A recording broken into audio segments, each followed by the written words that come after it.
Nesses tempos de pandemia, nesses tempos de dificuldade, eu fui levado a meditar nestas frases tão preciosas contidas no Salmo 90, Salmo que é um cântico que Israel cantava e que, neste caso específico, foi composto por Moisés, servo do Senhor, há muitos e muitos anos.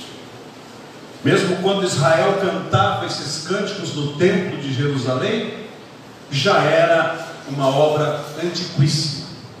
No entanto, por mais antiga que seja, ela não perdeu de forma alguma a sua eficácia, a sua atualidade e a sua relevância. Eu gostaria de destacar os versos 9 em diante, onde nós lemos o seguinte: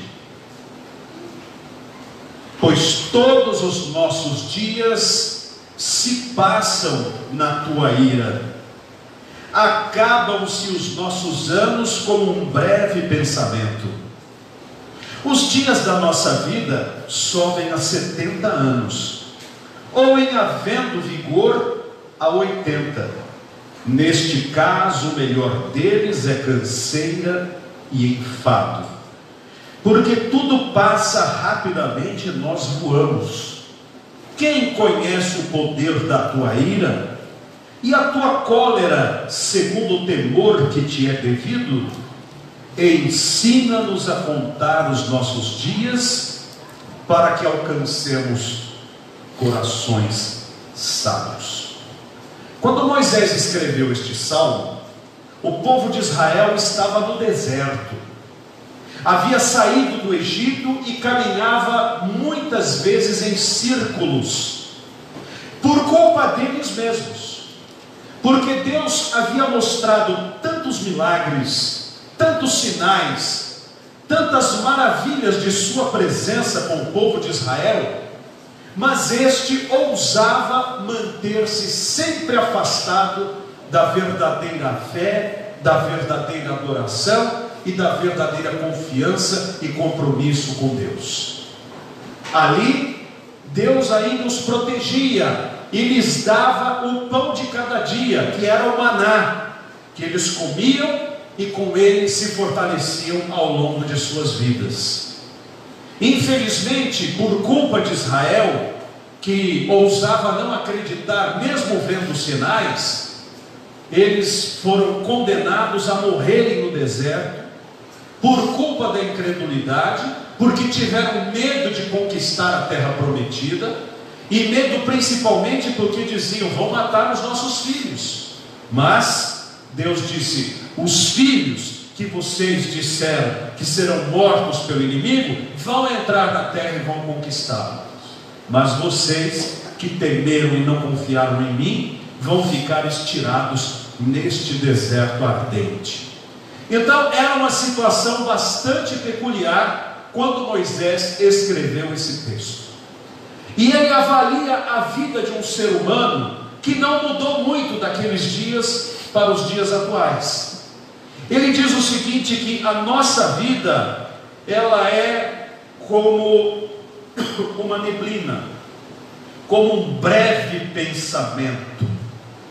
Há pensamentos que vêm na nossa mente tão rápidos, não sei se os irmãos já tiveram essa oportunidade, mas pensaram em alguma coisa e um minuto depois já esqueceram o que tinham pensado. Já aconteceu isso com vocês? Dizem aí que é um inimigo chamado, é um inimigo alemão, né, chamado Alzheimer, né? Mas na verdade nós nem precisamos ter esse inimigo alemão para esquecermos alguns pensamentos que passam e daqui a pouco não deixam nem sintoma de que uma hora, um momento nós pensamos naquilo. Diz Moisés que a nossa vida é tão rápida como um breve pensamento. E Moisés foi um homem que viveu bastante. Quantos anos Moisés viveu? Alguém sabe? Quantos anos Moisés viveu? Ninguém sabe? Não sei exato, mas mais ou menos 120 anos. é uma longa vida, é uma boa existência, principalmente uma vida que foi protegida e agraciada por Deus, mesmo sem os confortos que hoje nós temos na nossa vida atual. Moisés viveu bastante, mas ele diz o seguinte: por mais tempo que o homem viva, é muito pouco diante da grandiosidade do tempo e da eternidade da existência das coisas. Ele disse: a nossa vida é tão rápida como um breve pensamento. Dias atrás o irmão Elson entrou lá na chácara e ele olhou para aquele matagal lá da frente, que está além da cerca, e ele disse assim: pastor, já plantei verduras aí, e já colhi verduras aí. O irmão Gilmar disse que aquela propriedade pertenceu ao seu avô há muito tempo atrás, e que ele se lembra dele correndo e saltitando naqueles matos no tempo em que não havia nada daquelas coisas. O pastor Wilson disse que a Avenida Dona Ricardina era uma estrada de boiadeiros, por onde passavam os rebanhos, as boiadas, que iam e vinham, talvez já andava para outros lugares, e passavam por ali. Quanto tempo faz isso? 40, 50, 60, 70 anos? Há tempos atrás, na década de 80, foi que o asfalto chegou até aqui a rua. Não havia asfalto naquela época. Há quanto tempo existe essa construção? Por mais tempo que seja, são tão poucos os anos diante da grandiosidade do tempo. A verdade é que a gente passa muito rápido. Eu tenho fotografado os meus filhos em cada dia praticamente. Cada fala nova, cada comportamento diferente, cada roupa que eles têm. Hoje nós temos essa possibilidade de tirar bastante fotografias sem gastar dinheiro com isso, porque nós podemos armazená-las em memória. Por enquanto conseguimos lê-las. No dia em que não houver mais tecnologia para ler, perdeu tudo. Mas no momento ainda a gente pode fazer isso. E é tão doce nós podemos celebrar os momentos que passamos vendo a beleza da vida acontecendo. Amanhã, se Jesus não voltar antes, os meus filhos vão crescer, a fala deles vai mudar, a aparência física vai ser muito diferente, o seu comportamento será um comportamento de adolescente, jovem e depois de adultos, e esta criança terá dado lugar a outra pessoa desenvolvida, e eles vão olhar para aquelas coisas e vão dizer: era eu isso aqui? Eu era esse retratinho aqui? Eu é que fazia essas brincadeiras, essas piruetas? Sim, mas faz tão pouco tempo. Principalmente para nós que já somos grandes, acompanhar uma Ruth, por exemplo, que vai completar 7 anos no dia 21. Ao longo desses 7 anos, nós não mudamos tanto. E para eles foi um vão gigantesco de desenvolvimento, porque a nossa vida é muito curta. Hoje eu tenho 56 anos. Amanhã eu entrarei no limite que Moisés disse, que é canseiro e enfado, 70 e 80. Se for da vontade de Deus, eu entro no bônus do 80 para frente. Se não for, eu vou, porque eu já estou no bônus desde os 17 anos, conforme preguei aqui em 2005, quando Jesus me curou do meu problema de coração. Mas a vida é muito curta. Vamos ver o que diz o texto. Os dias, verso 10, os dias da nossa vida sobem a 70 anos, ou em havendo vigor a 80. Neste caso, o melhor deles é canseira e enfado, porque tudo passa rapidamente e nós voamos. Elaine terá que ir agora para São Paulo de maneira emergencial, porque o meu sogro Severino Batista de Farias está dando sinais do entardecer da sua existência. A sua vida está indo embora. Talvez ele viva mais algum tempo, e é o que nós todos gostaríamos que acontecesse, mas o seu corpo, carcomido pela pela passagem do tempo e por não ter levado uma vida sadia como cristão, está cobrando a fatura agora. E isso tem trazido grande e profundo sofrimento para toda a família, mormente para ele.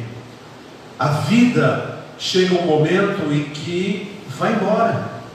Recebi um pedido de oração de uma querida irmã que mostrou um jovem de menos de 30 anos, prestes a se casar, e que está numa cama, esquelético, enfrentando o fim de um câncer que comeu os seus órgãos internos, e ainda creem num milagre que o Senhor possa fazer naquela vida, mas estão vendo os sintomas da vida a ir embora. Enquanto é com as outras pessoas, nós olhamos isto com um determinado espírito, mas quando chegar a nossa vez, e estas crises de gripe, de Covid pelas quais nós passamos, elas nos inspiram a pensar na brevidade da vida, porque graças a Deus, estas que pegamos foram de curta duração e não nos levaram aos piores momentos e ao pior estado físico, mas há outras enfermidades que podem vir, e há outros momentos em que enfrentaremos a proximidade da passagem. Alguns não chegarão aos 70, outros não chegarão aos 80, outros talvez nem aos 50 cheguem. Deus é que sabe. E então Moisés afirma no verso de número 12: ensina-nos a contar os nossos dias, para que alcancemos coração sábio. Olha que frase maravilhosa. O que será que significa isto? Ensina-nos a contar os nossos dias. Será que era ensinar matemática para que nós aprendêssemos a contar 1, 2, 3, 4, 5, 6, 7 dias? Isso talvez a maioria das pessoas saiba fazer. Nós sabemos fazer contas, nós sabemos achar a data, hoje no celular, antigamente na folhinha. Nós sabemos essas coisas. Ensinar a contar os dias para nós atingirmos corações sábios é mais ou menos o seguinte: nós não temos todo o tempo do mundo, o nosso tempo vai acabar, e se nós ficarmos relegando as decisões ou a vida para amanhã, se nós deixarmos a alegria, a felicidade, a comunhão com Deus para decidirmos amanhã, como diz o velho hino, amanhã pode ser muito tarde. Por que o culto de quarta-feira, para mim, o culto intersemanal é tão importante? Porque pode ser o último da minha vida, e pode ser também o último da vida de quem aqui congrega ou de quem assiste através dos sinais etéreos da internet. Cada dia é uma dádiva que Deus nos dá. Eu contei uma historinha antiga de 1942, de um livro da Igreja Metodista que ensinava histórias morais para as crianças. Então um menininho estava triste, disse: mamãe, é Natal e eu não tenho dinheiro para comprar nada para a senhora. Nós somos pobres e não temos dinheiro para comprar presentes. E a mamãe disse: não tem problema, meu filho, você tem que fazer como o menino Jesus. O que ele fazia, mamãe? Ele dava 12 presentes por dia para todo mundo. É, mamãe, e quais eram esses presentes? Então a mãe falou para ele qual era o presente. Esse menino saiu saltitando de casa e foi até a casa de uma tia muito chata que ele tinha. Chegando na casa da tia muito chata, ele disse: o que você quer? Eu vim visitar a senhora. É, por quê? Sua mãe não te aguentou lá e mandou você para cá? Não, eu vim aqui perguntar se a senhora precisa de alguma coisa. Ah, eu preciso. Você precisa rachar a lenha para o meu fogão. Ele foi lá, rachou a lenha, guardou e disse: tia, eu tenho mais 15 minutos, o que mais a senhora precisa? Ah, eu preciso que você dê uma limpada aqui. Limpou. Olha, tia, foi muito bom passar aqui. Mas menino, por que você veio fazer isso aqui? É o seguinte, tia, Jesus dava 12 horas por dia de presente para as pessoas, e eu vim dar uma das minhas horas como presente de Natal para a senhora.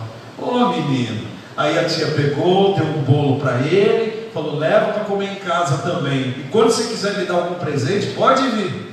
E ele foi embora. Aí ele sabia que tinha um amiguinho que estava meio doente na cama. E ele foi lá e disse: olha, eu vim aqui te dar 1 hora de presente. Como assim? Aí ele explicou a história. Que legal. Então vamos brincar. Brincaram, depois vamos estudar. Estudaram. Depois ele venceu aquela hora e ao longo do dia ele foi gastando aquela hora com os seus amiguinhos, com os seus familiares, e depois ele guardou 2 horas para ajudar a mamãe na cozinha. E quando ele foi deitar, ele disse assim: pois é, mamãe, eu dei de presente as horas, eu me sinto feliz, mas eu queria ter dado um presente melhor para a senhora. E ela disse assim: você foi o melhor presente que Jesus me deu, você já é o meu presente. Então essa historinha que eu contei para as crianças foi exatamente uma história de que Deus nos dá de presente todos os dias, 24 horas, e às vezes nós as gastamos com nada, nós as perdemos, nós deixamos tudo para amanhã, tudo para depois, tudo para quando as coisas estiverem melhores. Não! O tempo de Deus se chama hoje. Nós devemos ser felizes hoje. Nós devemos ser cheios do Espírito Santo hoje. Nós devemos testemunhar de Cristo hoje. Nós devemos ter comunhão com Deus hoje. Nós devemos pedir perdão hoje. Nós devemos perdoar hoje. Nós devemos contribuir hoje. Nós devemos amar hoje. Porque o amanhã não nos pertence. O ontem já passou. Nós só temos o hoje. E neste hoje, Deus pode usar a nossa vida de forma maravilhosa e gloriosa. E desta maneira, nós poderemos experimentar a bênção de saber contar os nossos dias com corações sábios. O que isso significa? Que eu vou viver com melhor e maior sabedoria. Eu vou saber me portar melhor, eu vou saber receber as pessoas de maneira melhor, eu vou poder sorrir melhor, eu não vou perder a chance de testemunhar de Cristo para alguém, eu não vou perder a oportunidade de amar, eu não vou perder a oportunidade de ser útil, de ter paciência e fazer o que me compete hoje. Foi assim que Jesus nos ensinou na oração do Pai Nosso: o pão nosso de cada ano nos dai hoje. Não é isso? Tá, desculpe. O pão nosso de cada mês nos dai hoje, é isso? Não, ele disse: o pão nosso de cada dia dá-nos hoje. É pelo hoje. É hoje que eu vou vencer o poder do pecado. É hoje que eu vou vencer o ressentimento. É hoje que eu vou perdoar. É hoje que eu serei feliz. É hoje que eu vou vencer. É hoje que eu vou falar de Cristo a alguém que ainda não está salvo. É hoje que eu vou ser um vaso nas mãos do Senhor. É hoje. Então, qual é o dia mais importante da minha vida? É o dia de hoje. É o dia que eu estou vivendo. É o dia que tem que terminar com chave de ouro. É o dia que tem que ser vivido com intensidade, com gratidão. Por isso, meus irmãos, não joguemos para amanhã a realização da nossa vida. Já viram aquelas pessoas que são doidas por comprar objetos? Elas gastam tudo comprando e não são felizes, porque a felicidade delas com relação àquele objeto termina na hora em que ela o pega na mão. Ela quer comprar, por exemplo, um descascador de laranjas automático, que não serve para nada, mas ela vai lá e dá o dinheiro para comprar o descascador. Acabou de pegá-lo, guarda, porque não vai usar para nada. Agora ela quer outro, porque ela não encontra a felicidade, porque para ela é sempre amanhã. Mas a grande felicidade é hoje. O pão do meu café, a minha xícara de café com leite, a minha caminhada. Outro dia o irmão Elcio me pegou caminhando na Avenida Dona Ricardina. Fui e voltei com a graça de Deus, e com as pernas que Deus me confiou, elas me levaram me levaram e me trouxeram, bendito seja Deus, lá na chácara que Deus me deu para cuidar e que os irmãos confiaram às nossas mãos, nós a estamos transformando numa chácara frutífera. Várias e várias mudas estão chegando lá. Agora já vamos ter figueiras, pitangueiras, vamos ter os cafés, chegaram também, amora, framboesa, morgote, cravo, mexerica cravo, estão lá. Se vai dar ou não vai, eu só vou saber se eu continuar. A horta está linda, daqui a pouco vamos comer salada, o coentro nós já apanhamos. Mas por quê? Porque cada dia, ali naquela lavoura, eu vou, a Milu vai, a família vai, nós oramos por cada planta, para que Deus abençoe a colheita. Cada dia por esta igreja, eu rogo a Deus pela vida de cada irmão, e para que Deus abençoe a vida de cada crente, a sua vida familiar, espiritual, financeira, para que Deus os tome todos em suas mãos. A vida dos nossos irmãos que nos assistem à distância, eu rogo por cada um deles, tanto os inscritos quanto os esporádicos, para que Deus os alcance também com sua graça. E então, meus irmãos, o dia de hoje terá valido a pena, e nós aprendemos a contar bem o nosso dia. Não sabemos quantos outros teremos, mas pelo menos o de hoje foi muito bem vivido. Escrevi um texto há mais ou menos uns 30 anos chamado Se Eu Morresse Amanhã. Eu vou procurar esse texto e eu encontrando, eu envio para os irmãos lerem as meditações de 30 anos atrás, que escrevi no momento em que eu estava de fato correndo sério risco de vida por causa da saúde, e que cada dia para mim era uma dádiva especial. Hoje continua sendo, mas o risco tem sido menor, mas não inexistente. Todos corremos riscos. Mas a verdade é a seguinte: o crente não acaba com a sua morte. O crente tem um porvir, porque ele tem salvação. Eu sei em quem tenho crido, e estou bem certo de que Ele é poderoso para guardar o meu depósito até o dia final. A minha salvação, Jesus a garantiu. Na cruz morreu por mim, meus pecados perdoou, e eu vou para o céu, vou com Jesus, vou com o povo de Deus que lá já está, e aguardarei os que vão chegar, e um dia todos estaremos juntos aos pés do Senhor, que andará conosco na cidade de ouro, na Nova Jerusalém, onde não há mais dor nem velhice. Nunca mais diremos adeus a ninguém, nem sentiremos saudades, porque todos estaremos juntos diante da face do Senhor. Bendito seja Deus. Eu quero contar bem os meus dias e alcançar coração sábio.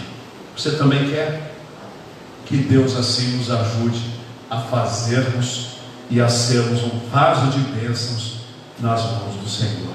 Amém.